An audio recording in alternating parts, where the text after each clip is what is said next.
Annapolis Mosaics. Our show highlights people in our community who are involved in activities designed to foster good human relations. I am Michael Keller, the host for your program and the chair of the Annapolis Human Relations Commission. The commission is a city board that seeks to promote equal opportunity and to eliminate discrimination. My guests today are Ann Nelson, the co-president of the Anne Arundel County branch of the League of Women Voters and the chair of its Immigration Study Committee, and Joyce Passos, who is vice president of the League and a member of that committee. And our conversation today is going to focus on the work of the Immigration Study Committee. Ann and Joyce, greetings and welcome to Annapolis Mosaics. Thank you. Thank you. Well, immigration is not a subject that one normally associates with the League of Women Voters. What prompted you to take up this issue? I guess that what really prompted us was the raid on the Annapolis Painting Company, which was quite a barbaric, ferocious raid in which our county police were deputied by the federal immigration enforcement agency. We wanted to invest, or I was terribly interested in finding out what's going on. How many people live here? How many of them are illegal, if that's the problem? What are they doing? So it seemed like there was such an enormous impact officially that we should respond as citizens so that we're well informed about it and try to discover what is needed and in what ways we could help. We'll start with some demographics. I think our viewers would be interested in that. How many Latinos live in the city of Annapolis, if you have those statistics, and what proportion do they make up of the city population, and in what areas of the city are they concentrated? The last solid count was about 2,100 in the city of Annapolis. Mm-hmm. In Anne Arundel County, it approaches 20,000. Mm. The proportion of the population in Annapolis is about 6.3%, Mm-hmm. and it's about the same it's a much larger proportion of the counties.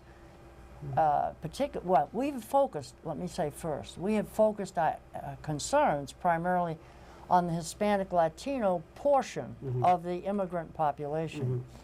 because and primarily it has surfaced that our concern is undocumented migrants, Mm-hmm. because that is really at the heart of most of the tension and stress that's associated with immigration. Mm-hmm.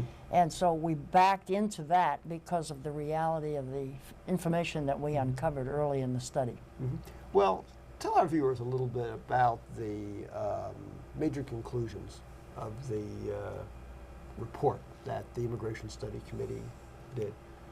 What were your major conclusions? Well, our job is to discover what in fact is going on. We have yet to draw our recommendations based on the conclusions. We will be doing that before, I hope, the end of the year. But what we wanted to find out was what's the impact on schools, on employment, what's the economics of it, and that's from the point of view of us as the host community. But we also wanted to find out from the point of view of the newcomers, what were their problems? Did their problems compound ours? And is there a way to reconcile these things? We on our study committee, we had 8. Each of them had a topic, and Joyce did demographics and health care. Economics is my field in any case. I did the business and economics part, and others did, well, I did crime also. We did social services, schools, crime, business, culture and traditions, and we discovered that the culture and the traditions is a cause of a great deal of misunderstanding between our two groups. We also found that apparently in the context of the federal regulation of immigration, the legal immigration is rigidly controlled and inflexible. The illegal immigration is totally flexible. And you bring people into the country and they have laws, whether they're legal or illegal, which require their children to go to school. So you have parents who are trying to duck the law and stay invisible. And they have children who must go to school and who can't be asked about their status. And you set up a tension within the families that makes it a miracle that there aren't more problems with crime and violence than there are. And so at the second level, we became very concerned about this human relations aspect of the life that particularly the illegal immigrants were facing. And so we sort of shifted gears for a while to see if we could get a handle on what the community was doing to help them cope with this inevitable paradox in which they live in a legal state. Yeah, one of the massive problems is language and the fact that roughly 78% of the immigrants in Anne Arundel County have not learned to read or write in their own native language. And it's apparently much more difficult to learn English as a written language as well as spoken.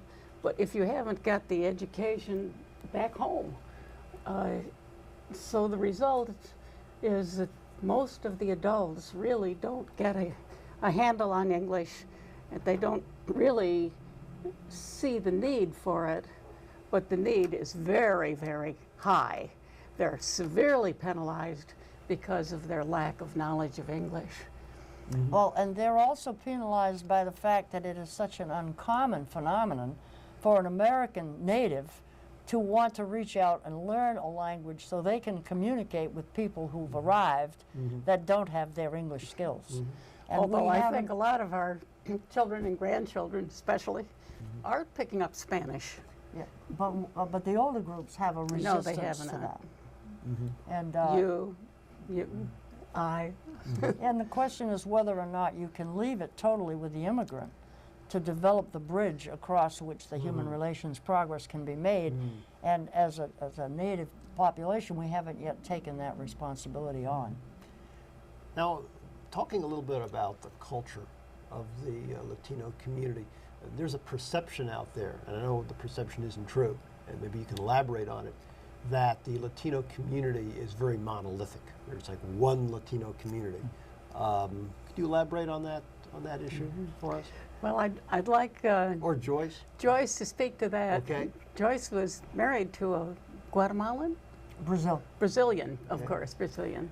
My own impression as we've talked to people and looked at the data is that within the Latino community, there are at least two discernible components. One is the legal immigrant, and then there's the illegal immigrant who is very highly represented by the undereducated. And you can see, as you can with any immigrant population, that the edges begin to wear off by the third generation. We don't have a lot of third generation Latinos in Annapolis. There is some distinction, though, among the communities. Oh, yes. I mean, Cubans, for example, are another whole very distinct culture of their own, and they're different from Central Americans and Mexican and South Americans.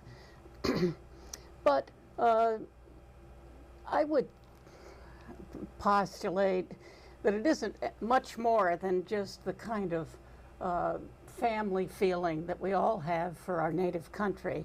I don't think it amounts to really vast differences among the various ones from South America, the Latino population.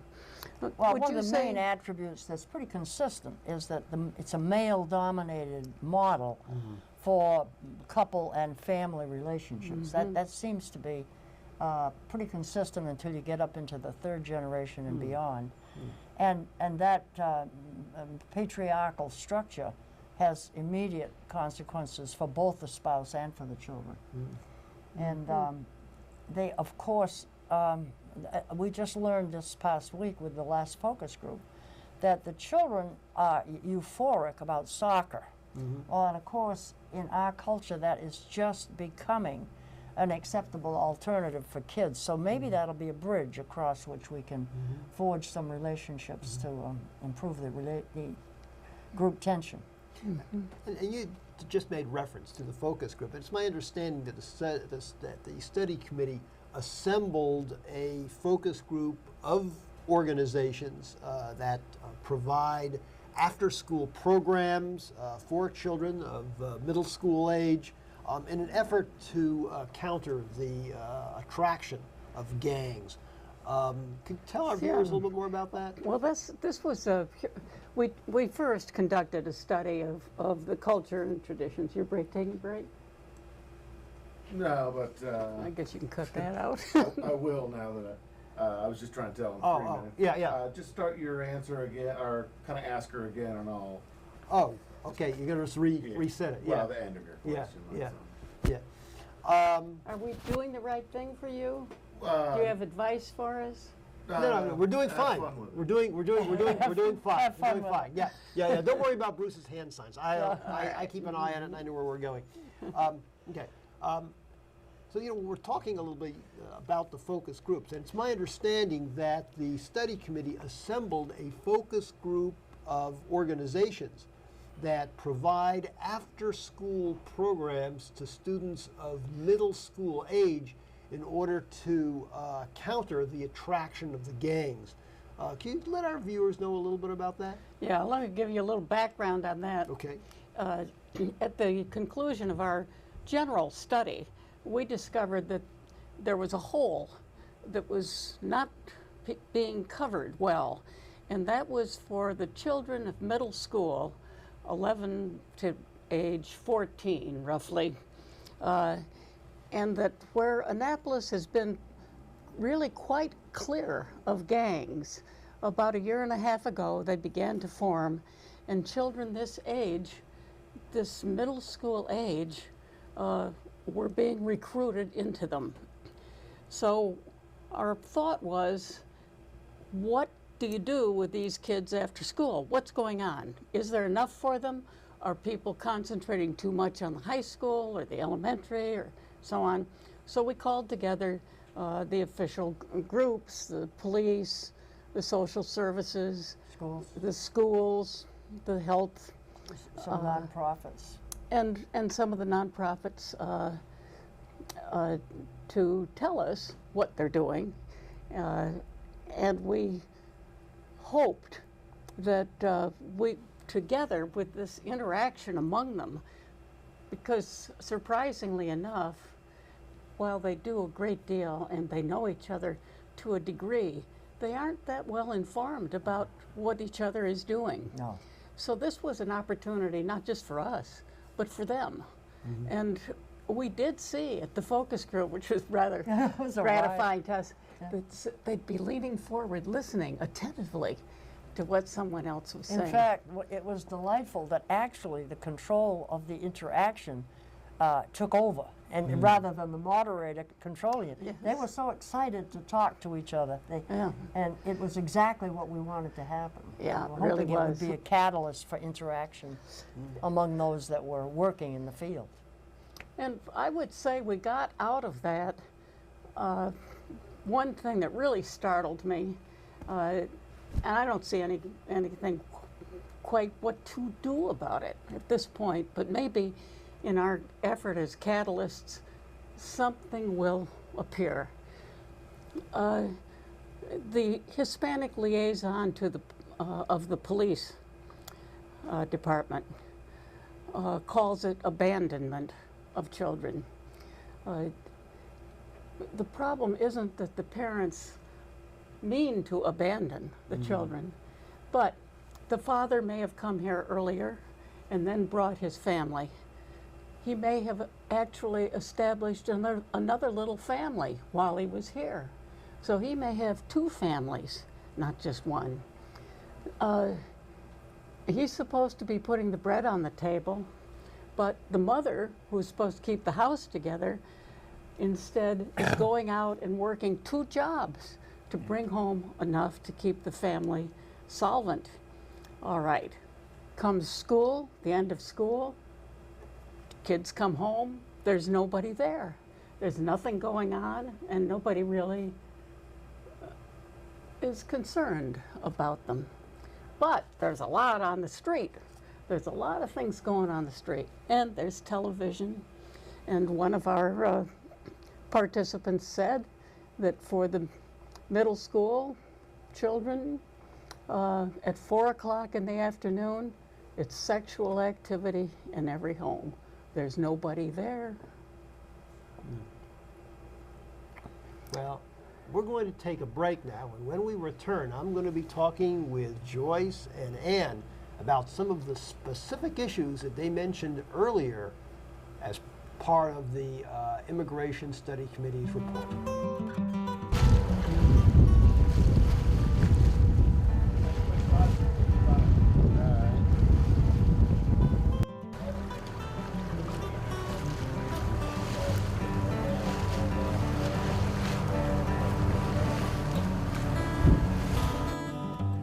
We've been talking today with Ann Nelson and Joyce Passos of the Anne Arundel County branch of the League of Women Voters about the work of its Immigration Study Committee.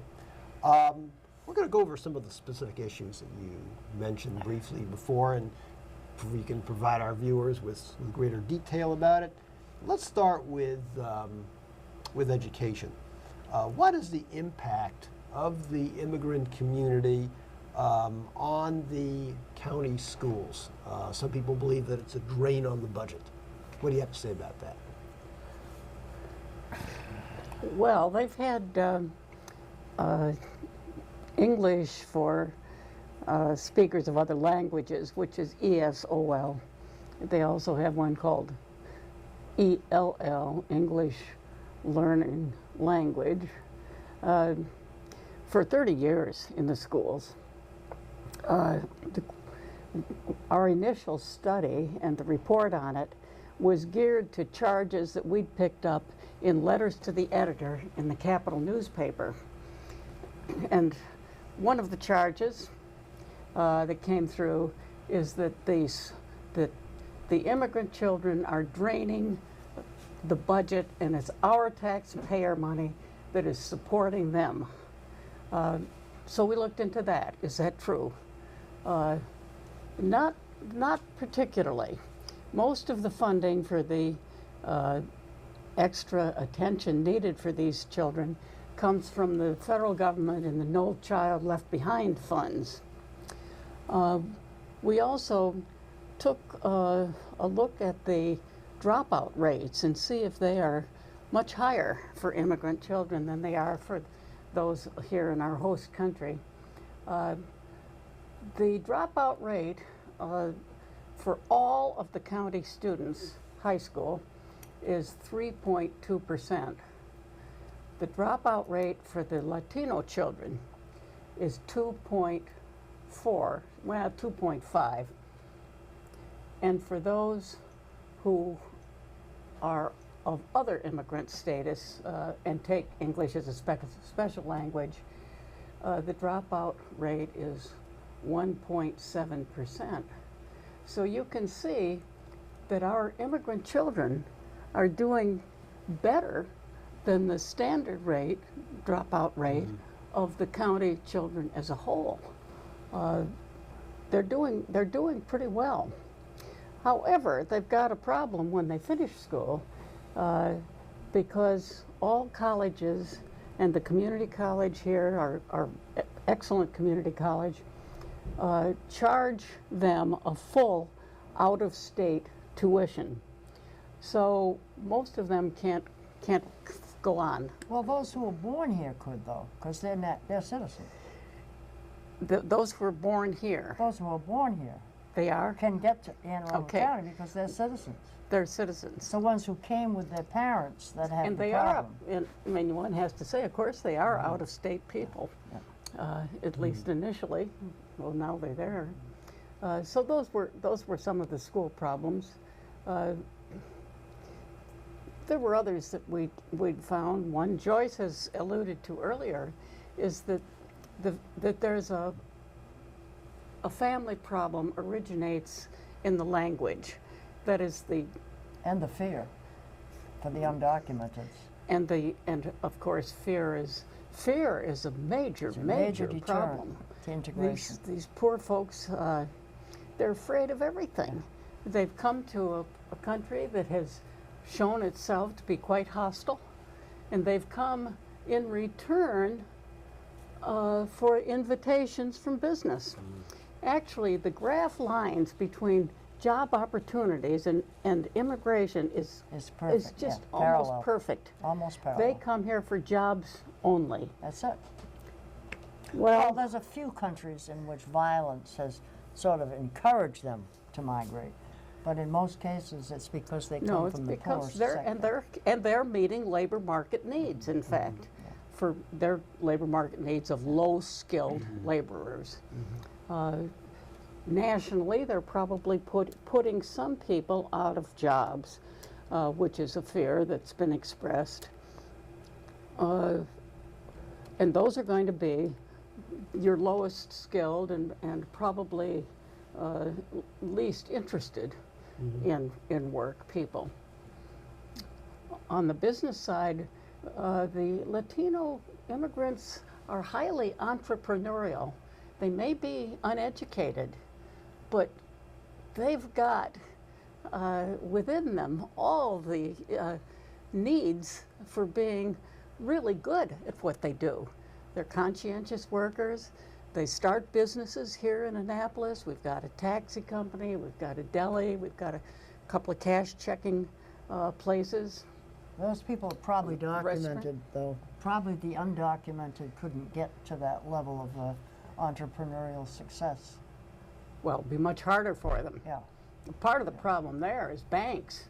The banks are a little suspicious about lending money to immigrants, legal or not. And the other is that they're just afraid. They're afraid to go to a bank, and they don't know how we work the system. They don't know how the schools work the system.